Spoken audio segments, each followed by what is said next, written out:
Deux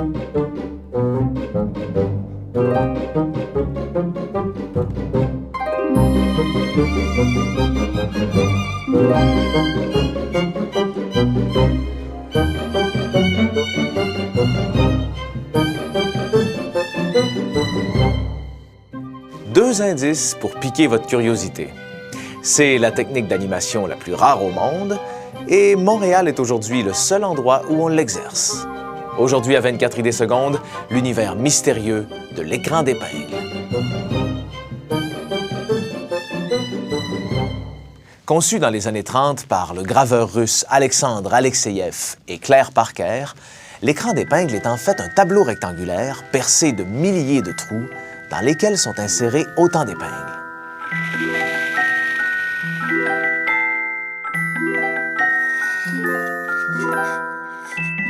Jacques Drouin est le seul animateur au monde qui utilise cette technique, l'une des plus complexes du cinéma image par image. L'ONF possède l'un des rares exemplaires de l'écran d'épingle.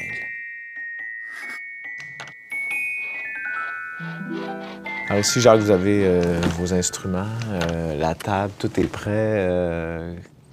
De quoi ça a l'air quand vous vous y mettez? Alors, je pense que quand on se met devant l'écran d'épingle, il faut être entouré de beaucoup d'objets, c'est-à-dire de tout ce qui peut servir à graver la surface de l'écran d'épingle. Alors, autrement dit, contrairement à... C'est pas du dessin, c'est un peu plus de la gravure ou presque de la sculpture. Le fait qu'on doit enfoncer les épingles dans l'écran. Donc, il y a une certaine résistance. C'est pas tout à fait comme un crayon. Puis, en plus, comme tu te rends compte, tu sais, j'utilise pas... Je bouge pas les épingles une à la fois. C'est vraiment, autrement dit, selon tout ce qui est en contact avec l'écran et l'objet que j'utilise. C'est à gros traits, tout ça. C'est à gros traits. Alors, autrement dit, tu sais, moi, je choisis, si tu veux faire une ligne plus fine, tu vas prendre un rouleau plus mince.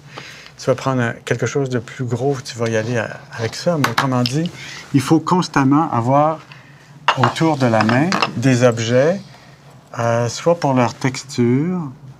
Tu vois-tu que ce même objet qui est texturé va donner deux résultats différents. Exactement. Ouais. Alors, vois-tu, c'est très important de voir qu'est-ce qu'on peut faire avec chacun des objets qui sont autour de soi. Mais tu sais, ça peut être tout objet est utile. Donc, chaque film impose ses instruments. Exactement. Je pense que selon le style qu'on veut obtenir, selon ce qu'on veut obtenir visuellement, il faut être entouré d'objets, de gabarits, de choses qui vont nous aider à donner l'effet visuel qu'on veut, puis finalement à raconter ce qu'on veut dans un film, forcément.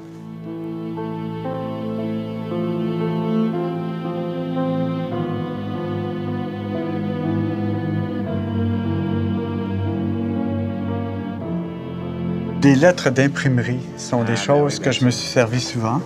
Et là, on voit qu'Alexeïev, c'est un graveur. Donc, il a conçu cette invention-là. Et on voit jusqu'à quel point il y a de la parenté entre la gravure, l'imprimerie et l'écran d'épingle. Ça vient vraiment d'un cerveau qui a fait de la gravure. Toute l'idée d'Alexeïev, c'était de faire de l'animation qui ressemblerait à de la gravure. Puis la gravure, finalement, ça semblait compliqué. Alors, c'est compliqué de faire de l'animation qui soit aussi complexe que la gravure. Donc, avec cette invention-là, il a trouvé le moyen de donner visuellement quelque chose qui ressemblait à la gravure tout en étant de l'animation. À peu près à cette époque, l'Amérique accueillit l'un des maîtres du dessin animé, Alexandre Alexeïev, accompagné de son épouse et collaboratrice, l'américaine Claire Parker. Le couple s'installa non loin de New York. Alexeïev est unique dans le domaine de l'animation. On lui doit des films artistiques comme Une nuit sur le Mont Chauve. Il est également l'inventeur de l'écran d'épingle. Des centaines de milliers d'épingles d'acier mobile créent des jeux de lumière, de couleurs et de textures. Quand McLaren a appris qu'Alexeïev était aux États-Unis, il obtint de Grierson l'autorisation de commander à l'artiste un film sur son écran d'épingle. D'où naquit le film En passant. Très tôt, Norman McLaren s'est intéressé à l'écran d'épingle. Un des films qui a marqué McLaren, ça a été Une nuit sur le Mont Chauve.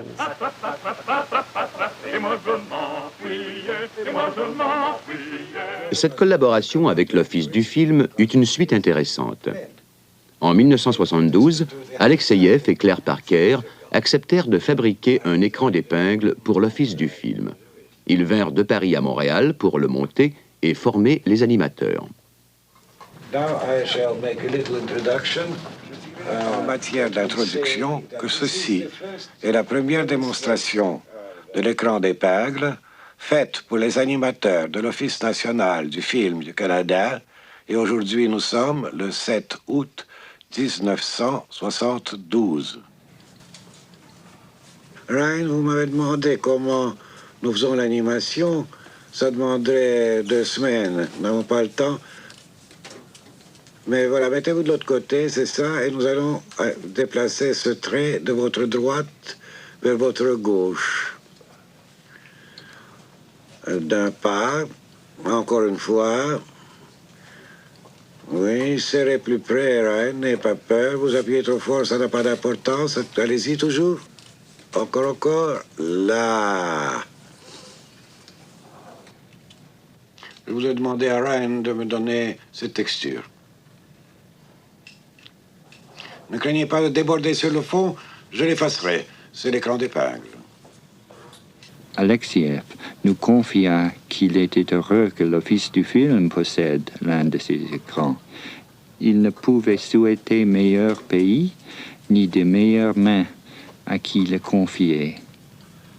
Je sais qu'il redoutait que sa mort marque la fin de l'écran d'épingle et de sa technique. Notre jeune animateur Jacques Drouin a maintenant pris la relève.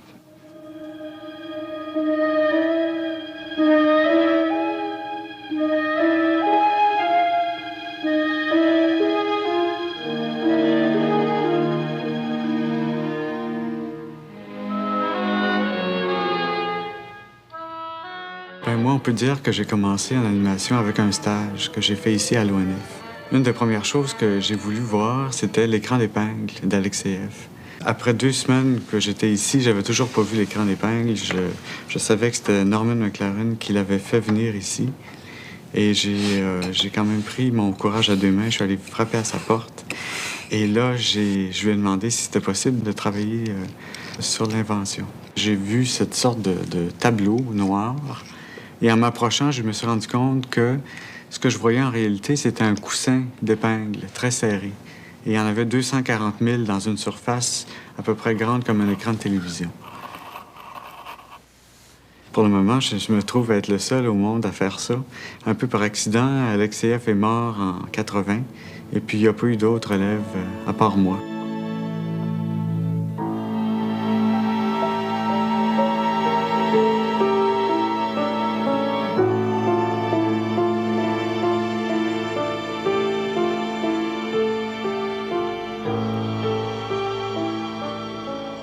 Alors, c'est vraiment, il faut comprendre que c'est un bas-relief et à tout moment, on peut effacer l'image qu'on est en train de faire. Et plus je pousse, plus je fais diminuer la longueur des épingles et à un moment donné, il n'y a plus d'image parce qu'il n'y a plus d'épingles qui ont de l'ombre. Alors, c'est pour ça que c'est très important de voir l'importance de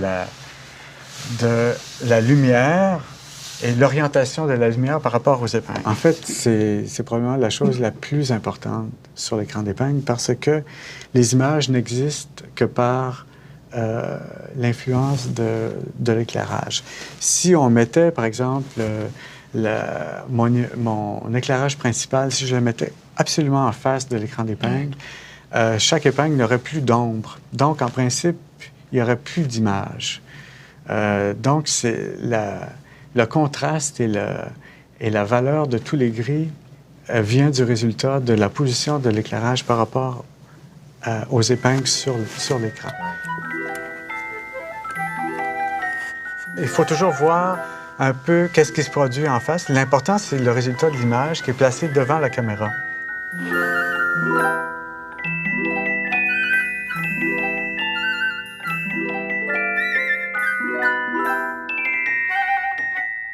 On anime sur l'écran d'épingle, en fait, on appelle ça par modification successive. Une fois que le dessin d'origine est formé, c'est la première image du plan. On va photographier ce dessin-là, puis le modifier légèrement, refotographier, modifier encore. Et donc, c'est une technique qui incite à la métamorphose, c'est-à-dire qui incite à transformer une image progressivement.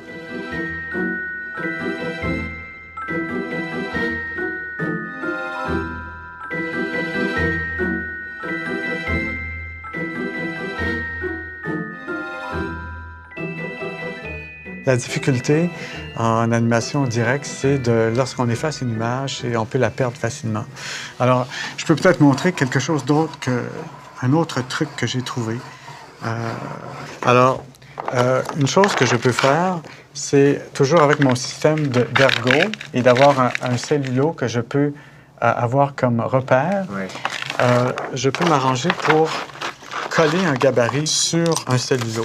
Ici. Imaginons ici. Alors, si j'applique ce gabarit contre l'écran, je vais lui donner une pression. Je pousse le gabarit que j'ai fabriqué moi-même. Ouais.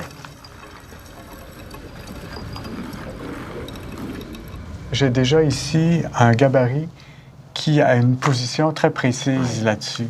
Alors, il s'agit à ce moment-là que je garde un repère, autrement dit que je sache où est-ce que je suis rendu, ici. Et je vais me faire une marque, par exemple, ici. Et à ce moment-là, je peux décoller mon gabarit et je vais trouver une position relativement proche de l'autre. Je vais effacer cette image-ci. Évidemment, je vais l'avoir enregistrée à la caméra. Comment dire, elle est déjà sur film. Et je reviens avec mon gabarit pour une nouvelle position de la même image. Si je devais reproduire ça de mémoire, je serais encore en train de le faire, je pense, une semaine après, là, parce que c'est presque impossible de refaire cette forme-là exactement. Ouais. De cette façon-là, je l'ai automatiquement. Donc, c'est vraiment l'empreinte que j'ai faite et je suis assuré qu'elle est en continuité avec l'autre parce que je connais la différence entre les deux positions de l'image. Exactement. Donc, c'est un... Et comme ça. Et puis, je pourrais, sur mon cellulo, tracer un parcours qu'elle va suivre. Et à ce moment-là, de trouver un peu, de décomposer le déplacement que je veux. Mm-hmm. Alors, ça, c'est le truc du jour. À ne pas reproduire à la maison.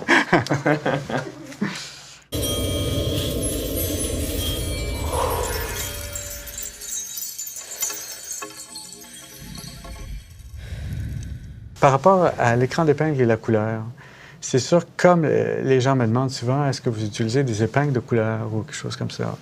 Bon, non, ça demeure un médium d'ombre et de lumière. Donc, il faut utiliser de l'éclairage coloré. On dit, moi, je mets souvent une vitre placée, comme je suis droitier, je la mets à gauche, et sur cette vitre-là, je mets des gélatines colorées qui projettent des surfaces colorées sur l'écran. Donc, quand on voit empreinte, par exemple, la couleur a été simplement prise au moment de la prise de vue. Ce sont des gélatines colorées qui sont placées sur une vitre à côté.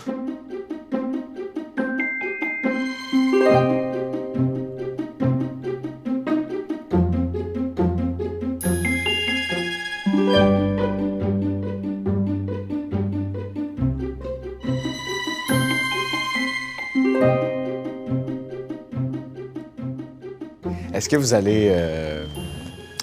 allez le passer, ce savoir? Bien, j'espère bien, dans le sens que j'arrive au moment de ma vie, finalement, où est-ce que Alexeïev, quand il a vendu l'écran d'épingle ici, il devait avoir presque 70 ans. Mm-hmm. Et donc, je me souviens que je trouvais ça bien vieux, déjà, de sa part, avoir attendu si tard pour avoir vendu l'écran. Mais là, moi-même, j'approche de ça. Alors, je devrais peut-être... ça s'en vient, mais moi, je souhaite que l'écran d'épingle vive toujours. Je pense qu'il y a encore beaucoup de possibilités et d'autres gens qui vont l'aborder plus tard vont sûrement trouver autre chose que moi, auquel je n'ai pas pensé encore. Oui, tout à fait.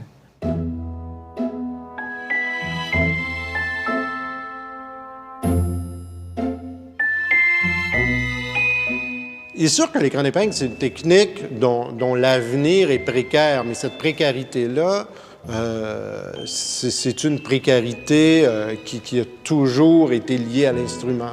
C'est un outil auquel il y a peu de gens qui ont accès. Les écrans sont... Bon, il y en a un à l'ONF, puis les autres sont dans des musées pratiquement.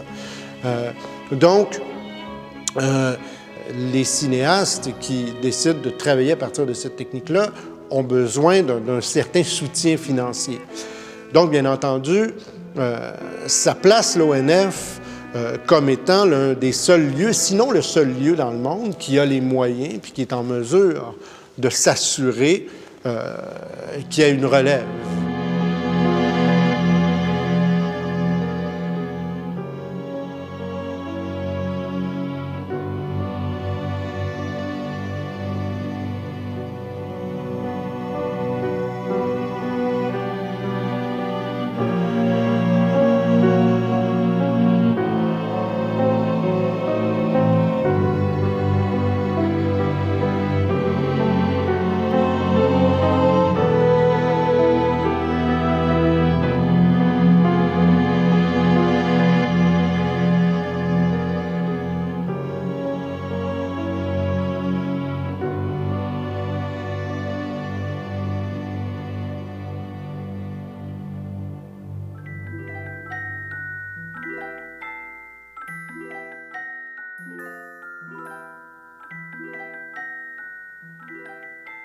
Le film Empreinte, complété en 2004, est l'œuvre d'un artiste au sommet de son art. Jacques Drouin signe ici un hommage à son instrument et réinvente la manière d'animer l'écran d'épingle en exploitant pour la première fois ses 3 dimensions.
Thank you.